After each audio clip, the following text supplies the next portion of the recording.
তো গাইস বাসে যাওয়ার পর বাসটা এত ভিড়, পা রাখার জায়গা না, শুধু দেখো গাইস সবাই এত ভিড়। তো গাইস অনেকক্ষণ দাঁড়িয়ে থাকার পরে সবাই আমরা সিট পেয়ে গেলাম, এখন বসে আছি গাইস। তো গাইস ভাবলাম একটু ঘুমিয়ে নি, ঘুমাতে ঘুমাতে অনেক চিন্তার মধ্যেই ছিলাম। তো গাইস অনেকক্ষণ ঘুমানোর পর চলে এলাম আমরা দুর্গাপুর স্টেশনে এসে ব্যাগ ফ্যাগ সব স্টেশনে রেখে টিকিট কাটার পরে কাকা বললো যে একটু খাওয়া দাওয়া করবো।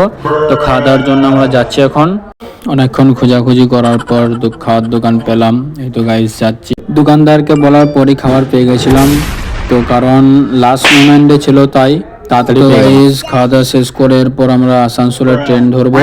তো আসানসোল যাবো, এরপর লিফটে যেতে হয়, এরপর লিফটে যাবো, উঠবো। ওখান থেকে যাওয়ার পরে 2 নম্বর প্ল্যাটফর্ম থেকে আসানসোলের ট্রেনটা ধরবো, তারপর আসানসোল যাব। তো গাইস অনেকক্ষণ হাঁটার পর ট্রেন চলে এসছে, আমরা ট্রেনের উপরে উঠে গেছি। তো গাইস আমরা একসাথে সবাই আছি, অনেক এনজয় হচ্ছে গাইস।